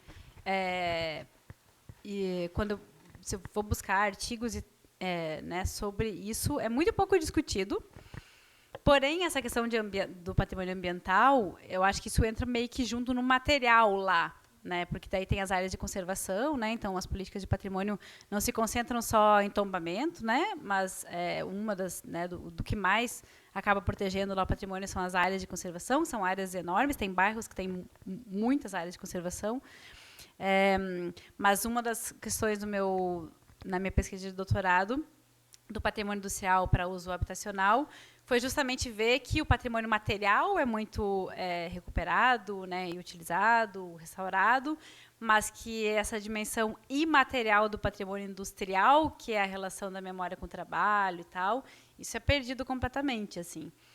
E a gente vê muito pouco discussão lá. Então, não acho que eles estejam muito à frente. Acho que é um desafio também. Posso só acrescentar? Eu acho que tem uma questão assim de muitas vezes um preconceito com a memória imaterial, porque muito do que a gente tem nas cidades é eurocentrado. E muito da memória imaterial é associada a povos originários e as populações que vieram escravizadas da África. Por quê? Porque muito disso foi destruído, não foi preservado, então o que resta geralmente é a história oral, é a memória, né, isso que a gente estuda. Então, no pensamento assim da maioria das pessoas no Brasil, isso é associado a algo inferior, né? O que tem valor é o que vem da Europa. Isso é horrível, assim, e acho que conta muito nesse sentido. A gente não debate o patrimônio imaterial muitas vezes por isso, assim, ainda que estejamos mais avançados, né? E eu acho que justamente o fato de ter muitas vezes pessoas na nossa área, né, que estudam e pesquisam sobre esse viés eurocentrado, eu vejo até que, por exemplo, na academia, a gente tem colegas aqui do Propur, e eu, como pesquisadora do GEDURB, que é onde, né, a gente estuda documentação urbana, existe assim uma visão meio, sabe, lá vem esse pessoal da história, que não fala de decolonialidade, que é conservador. Isso está mudando agora, né? A gente vê alguns professores mudando essa visão, mas existe também dentro da academia esse certo preconceito. A Cissa está aqui, me acompanha nessa linha, e a Andressa também. Não sei se já sentiram isso, mas eu sempre senti que a gente não é do planejamento aplicado. Então, tipo, lá vem o pessoal da história, sabe? Mais ou menos isso. Vamos passar para as outras. A primeira pergunta, quem que fez? Tu? Que era sobre essa coisa do federal, das esferas, né? Lá é muito centrado no local, né? Então, o órgão federal, que seria o IFAM, né, o Historic England, ele funciona só como ele é um órgão consultivo, então ele faz os pareceres, né? Mas todo o processo fica muito local. Então, Londres, como eu falei antes, não é uma prefeitura, inclusive até pouquíssimo tempo atrás não tinha nem prefeito, né? Bem recente ter prefeito em Londres. E cada subprefeitura fica responsável pelos processos de aprovação, que é bem unificado. Então, patrimônio, né? Todos os processos passam pelo mesmo lugar. E as decisões são feitas todas na escala local, inclusive os tombamentos e o reconhecimento de áreas de conservação e tal, é muito local. E aí, na esfera federal, tem as verbas, né, tem vários programas, a loteria, que é um dos maiores, para os maiores projetos de restauro, vem de verba da loteria. As igrejas que eu trabalho, quase todos são financiadas pela loteria, mas as decisões são todas muito, muito locais. E daí, talvez, contrário do que tu pensou, né, que aqui parece que isso é um problema, e o que me parece é que não sei se é um problema que os municípios... Eu acho que eles não... eu vejo que falta muito, né? Então, eu ainda vejo que existe muita dependência do federal, dos municípios, e sai pouca coisa de dentro do município, assim, de projeto, né, e fica sempre esperando. Então, políticas que sejam municipais de habitação ou de preservação não acontecem muito, assim, né? Mas eu ainda acho que o município que essa decisão de envolver mais o município, dar mais poder ao município, eu acho que foi acertado. E quando eu fui pesquisar sobre Porto Alegre, por exemplo, a maioria dos imóveis tombados e preservados vem por causa de tombamentos do município, né? Porque o IFAM tem muito pouca coisa, né? Além das cidades coloniais, demorou muito para chegar, né, em outras regiões. Aqui fala-se bastante sobre a tutela coletiva, né, envolver todas as esferas e também o poder privado. Não sei se é de fato o caminho, mas é o que se fala. Eu hoje em dia acho até meio estranho essa coisa de ter as edificações são tombadas nas 3 esferas, assim, né? Um tomba, outro tomba, outro tomba. Que não parece que não a impressão que eu tenho é que o município não usa todos os instrumentos que poderia usar para preservar o patrimônio, né? E tinha mais alguma coisa ali da pergunta dessa primeira? Teve a questão da Vitória, o desabafo sobre o ensino, que eu achei perfeito. Eu tinha, inclusive, anotado aqui para questionar como que é o ensino e formação dos arquitetos lá, para ver se existe, né, alguma diferença. Porque, de fato, aqui a gente não tem tanto patrimônio, né, na faculdade. Não, eu não fiz nenhum projeto de intervenção no patrimônio na minha faculdade. Não sei se vocês Eu fiz uma fizeram. que era optativa. A gente não aprende. Eu acho que isso, quando eu estava mostrando o Rossi Fiatesse, daquela intervenção horrorosa lá, eu acho que uma das questões é essa, né, que a gente não aprende a projetar no construído, né? Estão ficando já mais idade de vocês. Se vocês fossem mais novinhas, vocês já estavam aprendendo isso aí. Já? Então tá.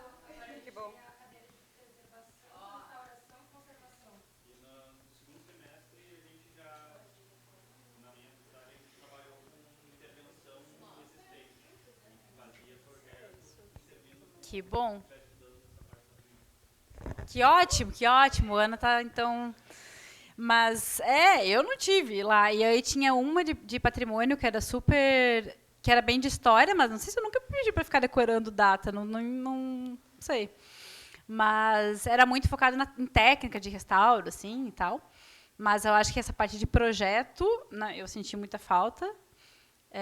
E lá... Eu acho que porque tem muito disso, né? A maioria dos escritórios lá, o projeto mais comum de se fazer quando a pessoa se forma e tal é fazer ampliações de edifícios existentes, né? Então tem um pouco mais, assim, mas eu também não estudei lá, não sei dizer com certeza. Eu agora, né, me lembrando, eu até tive uma cadeira de projeto que era uma intervenção em edificação existente que tinha, não era tombada, mas tinha uma proteção municipal e a gente aprendia pelo menos a questão do respeito à pré-existência, né, das proporções, da harmonia, das linhas que a gente tem que respeitar, a volumetria, manter o protagonismo da edificação existente. E que, hoje em dia, quem vai para o mercado trabalhar com isso tem muita dificuldade de aplicar, porque a gente vê, inclusive aqui em Porto Alegre, os incentivos fiscais eles se tornam moeda de troca, né? Às vezes a edificação nem é protegida, mas vamos colocar aí no inventário, vamos listar, porque daí eu consigo comprar índice, vou construir uma torre imensa, e a minha contrapartida é que eu vou restaurar. Tá, ok, vai restaurar, mas aí vai ficar ali perdida no contexto, sem respeito nenhum à edificação histórica. E então a gente, às vezes, na prática, no mercado, não consegue aplicar o que aprende também, né? E essa questão, né, que ela levantou ali dos colegas de dizerem que melhor não tombar, porque se não tomba, não faz nada. É isso que eu comentei ali também quando eu estava falando, né, que as pessoas têm esse entendimento mesmo de que o patrimônio é para congelar e que não pode mexer. E a gente escuta isso sempre. Então, acho que a educação patrimonial, né, na faculdade ou até na escola, como a colega antes comentou ali, né, para a gente entender o que realmente é. Só que é muito complicado, porque, às vezes, dentro do próprio patrimônio, os próprios técnicos de patrimônio também têm um pouco dessa dificuldade, assim, às vezes, de interpretação, né? Mas também, ainda, acho que o principal problema é que a gente é envolvido muito tarde, né? Então, quando a gente fica com essa culpa, o pessoal do patrimônio que não aprova nada e tal, é porque, geralmente, é o último a saber, né? O negócio já chega pronto ali, às vezes, a impressão de fora para aprovar. E acaba tendo que aprovar, enfim. E os projetos de arquitetos, enfim, ou não arquitetos, porque às vezes nem tem arquiteto envolvido, que são projetos que realmente, né, são ruins mesmo, né? E aí o pessoal do patrimônio fica com essa fama de ser o chato que não aprova nada.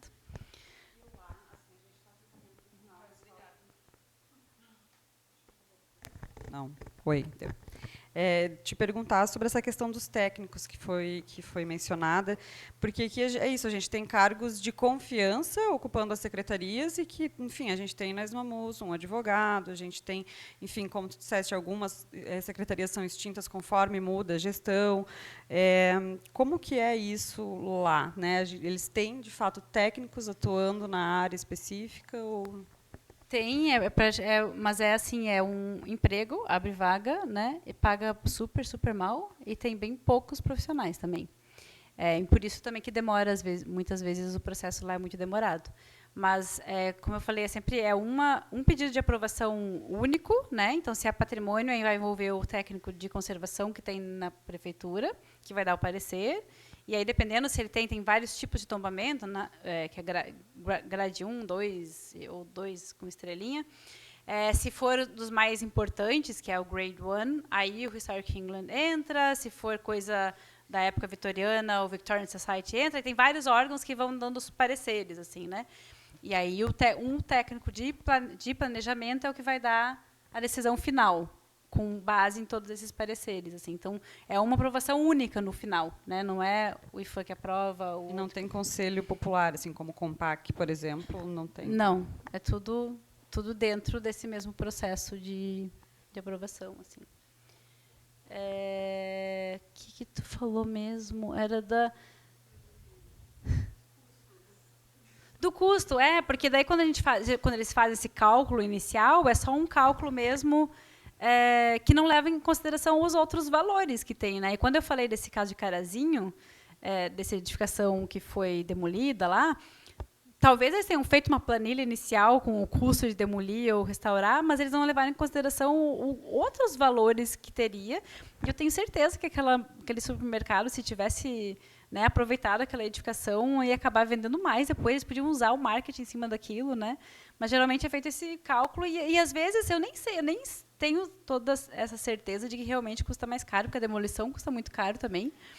E às vezes é só por causa que já tem um negócio meio pronto, assim, né, do mercado, meio configurado, e acaba sendo mais barato. É questão de projeto, porque projeto custa caro. Isso. Eu acho que agora estamos começando a falar mais no retrofit aqui, né? Mas ainda assim, acho que precisa ter essa preocupação que tu comentaste sobre habitação social, né? Porque quem vai morar, quem vai ocupar esses espaços? Então, se a solução é de fato parar de construir né, novos edifícios, mas que pelo menos a gente consiga ter essas políticas habitacionais para resolver o déficit habitacional qualitativo e quantitativo, enfim. Já ouvi alguns pesquisadores falando sobre isso também como uma solução. Porque o que eu vejo, sim, é que aqui ainda talvez seja mais barato isso, porque o que o mercado é a mão de obra que a gente tem, né? Mas o que eu vejo é que essas políticas, né, na minha pesquisa, uma das conclusões é que essas políticas todas públicas, né, de incentivos, então teve um ano lá que eles decidiram que 60% de todas as novas moradias tinham que vir de edificações existentes, né? Então, essas políticas, ao longo dos anos, vai moldando o mercado mesmo, né? Então, o mercado vai se adaptando e fazer um restauro não é uma coisa super especializada, assim, já é uma coisa meio comum, né? E o que a gente acaba vendo mais aqui é o contrário, é o Estado que vai se adaptando ao mercado, ao invés de ser o contrário, né? Perfeito. Depois dessa, não sei se mais alguém gostaria de fazer uma intervenção. Tá. E aí, depois dessas duas, se a gente puder... Mas é só uma ou é meia horinha? Não, porque daí eu ia propor a gente continuar essa conversa lá onde estão servindo os comes e bebes, né? Tá, então que a gente tem... Não, mas pode falar, pode falar. Não, eu me atrasei, né? Domingo. Mas, assim... Só que você veio. Que bom, não, eu vim porque tu estava aqui. Muitas coisas eu já pensei só nesses minutinhos que eu estou aqui, né? Uma delas é que a gente sempre menciona umas entidades, assim, tipo o mercado e o pessoal do patrimônio. Geralmente nenhum deles está presente no ambiente em que a gente está falando sobre isso, né? Sempre parece que são outras pessoas, assim. A gente que faz as coisas, né? E essa ideia de dissociação, principalmente entre o pessoal do patrimônio e os arquitetos que projetam, eu acho é responsável em boa parte por essa situação que a gente está tratando aqui, né? dificuldade de trabalhar com pré-existência, etc., porque se criou uma cultura no nosso país de que tem o pessoal do patrimônio que detém a exclusividade do direito de atuar sobre pré-existência protegida, principalmente, e tem os arquitetos, né, que são os que projetam. Que é ainda uma guerra como se fosse Viollet-le-Duc e Ruskin, quantos anos? 200 depois. Então, assim, eu acho que a gente precisa começar a assumir ou advogar a esse respeito que tratar de patrimônio é tratar de arquitetura e todo mundo deveria estar habilitado a tratar de arquitetura, né? Evidentemente, a nossa tradição escolar sobre como intervir em patrimônio ela é mais jovem do que a europeia, por uma razão óbvia, porque na Europa os edifícios são muito mais antigos e essa necessidade de intervir na cidade consolidada vem bem mais de longe do que a nossa. Agora a gente está numa situação em que as cidades estão consolidadas e não tem muito para onde crescer, e por isso a gente está aprendendo a intervir na cidade consolidada. E começando a aprender, ser mais barato, ser mais caro, ser mais interessante ou menos interessante. Então, talvez a gente já tenha alcançado uma maturidade em termos de patrimônio mesmo, de que a gente não precisa ter tanto medo mais.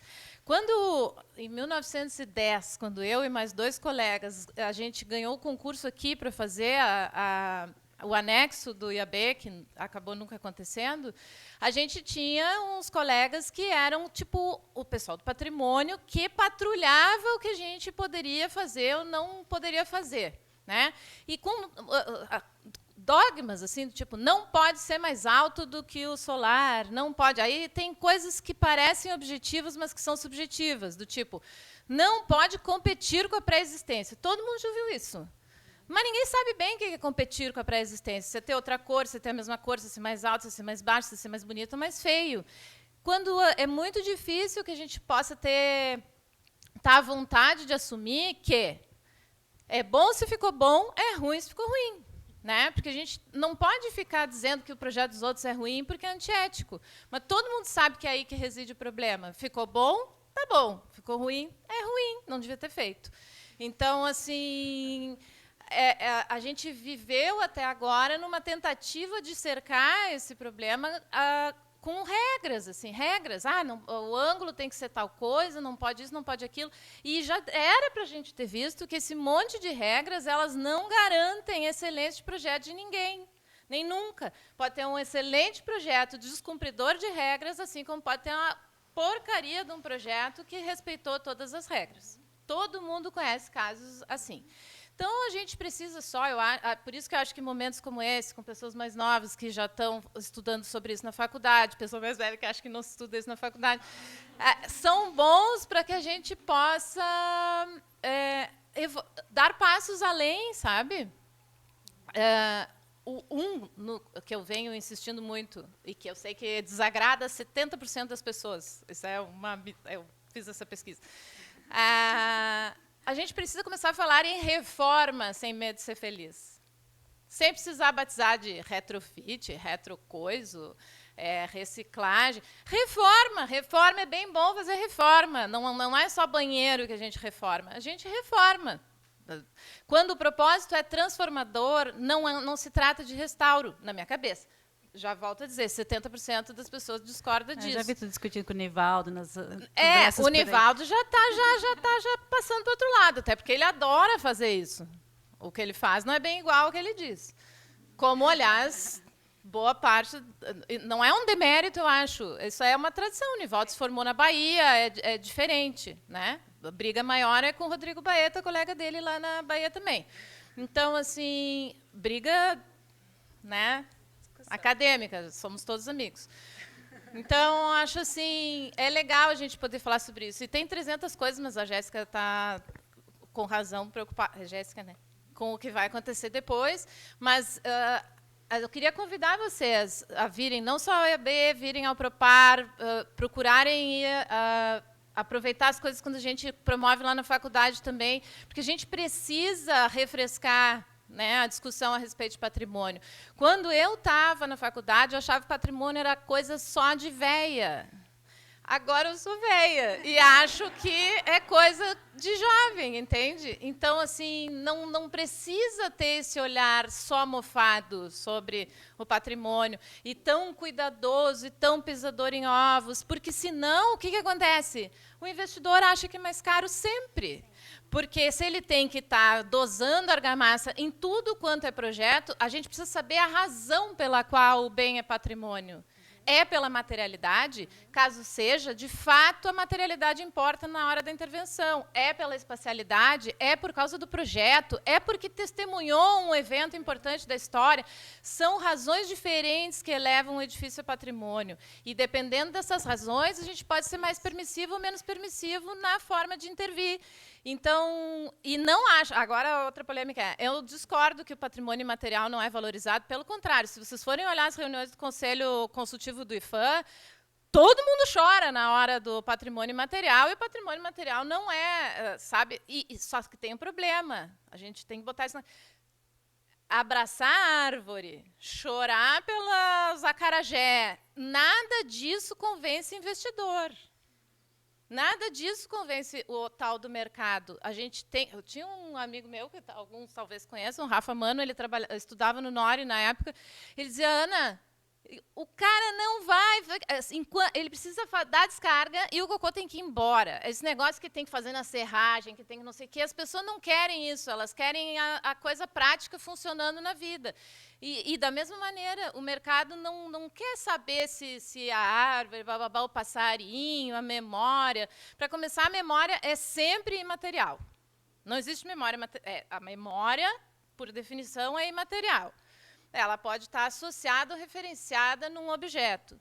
E eu acho que, deixando de ser tão cuidadoso, não é para virar ninguém é de ninguém, mas a gente precisa encontrar um caminho que torne mais atrativo para quem for investir o caminho da reforma, seja o caso, ou mesmo do restauro, se for o caso. Mas, assim, fiquei feliz de vir aqui, fazia anos que eu não pensava que não ia ver.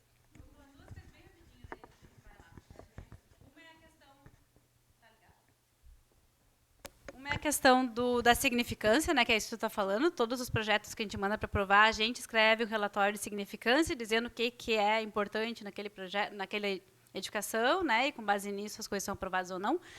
Mas o que eu acho incrível, que eu gosto muito e defendo do sistema de planejamento, de aprovação de projeto lá no Reino Unido, é que não tem tanta diferença assim entre aprovar uma edificação nova, normal, que não é patrimônio, e aprovar uma intervenção no patrimônio. Não tem tanta diferença.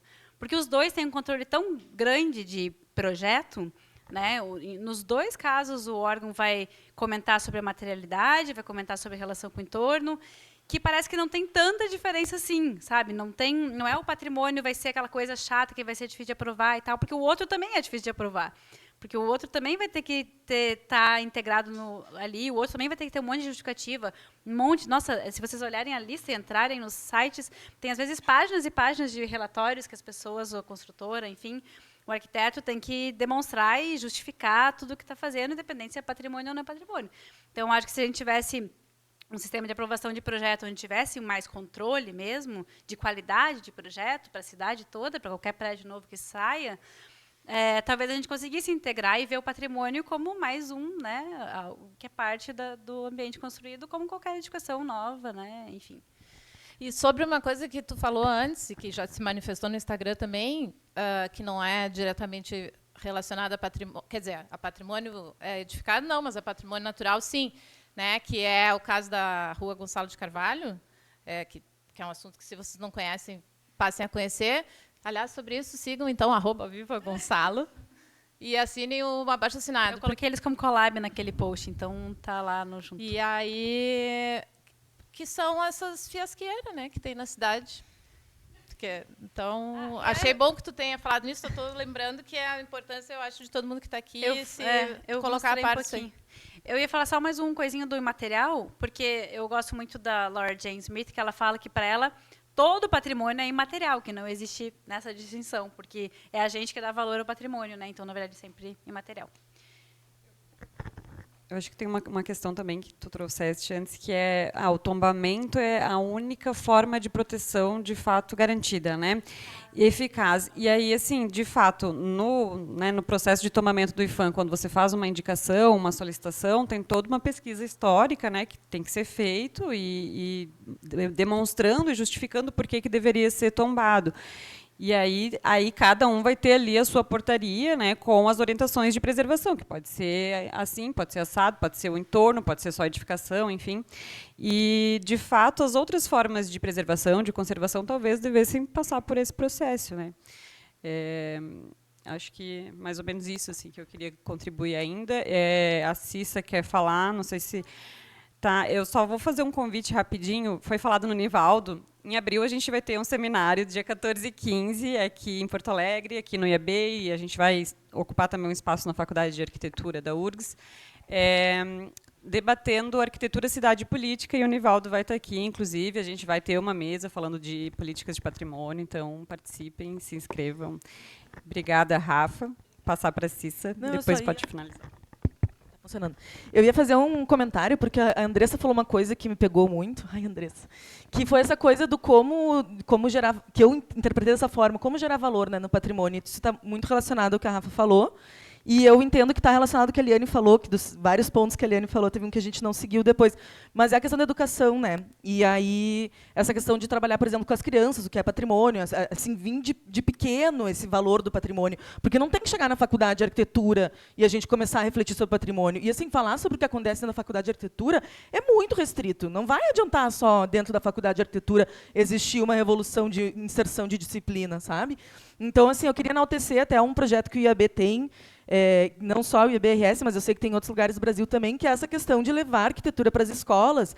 E não dá para esperar também o poder público fazer isso, porque a gente vê cada vez mais a nossa educação mercantilizada em todos os níveis, tirando a aula de artes, de filosofia das crianças. Não vai ser a arquitetura que vai ser inserida, né, nesse contexto. Então, enaltecer o trabalho do IAB, convidar todo mundo que está aqui para participar mais dessas instâncias coletivas, onde a gente pode advogar pelo que a gente acredita, como o IAB faz há 70 anos, né? Mas grupos também como o Viva Gonçalo, por exemplo, sair dessa letargia, né, que o Lucas estava comentando, que a gente acaba entrando no mundo, assim, infelizmente, e procurar essas instâncias coletivas, porque solução individual não vai ter. E também não dá para esperar pelos nossos governantes que vão fazer alguma coisa, assim, de um dia para o outro. Agora o Estado vai entender que o papel dele estava errado até agora, que eles estavam aceitando muito lobby do mercado, né? Então, eu acho que não vai acontecer. Então, a gente, como coletivo, assim, se engajar, né?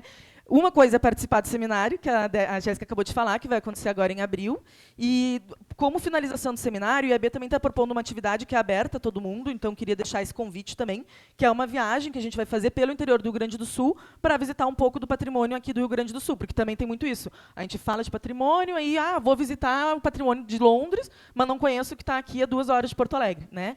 Então, acho que essa ideia também do IAB é muito importante, assim, porque a gente, às vezes, não consegue ir ali visitar uma coisinha que está aqui do lado, né? A gente vai fazer uma viagem dia 19 e 20 de abril, então vai ser um feriadão ali do 21 de abril, e vamos às Missões, e depois, no retorno, vamos parar ali no Caminho dos Moinhos, então visitando também intervenções que são muito interessantes, assim, que modificam a estrutura do construído, que anexam, né, e que não tem vergonha de fazê-lo, assim, e que acho que são bons exemplos, né, para a nossa arquitetura gaúcha, assim. Então, fica o convite a todo mundo. As informações estão no Instagram do IAB, tá? E a gente já tem poucas vagas ainda, então, por favor, deem uma olhada quem tiver interesse. Tá, gente, muito obrigada por terem vindo. A gente continua o papo ali agora no brunch.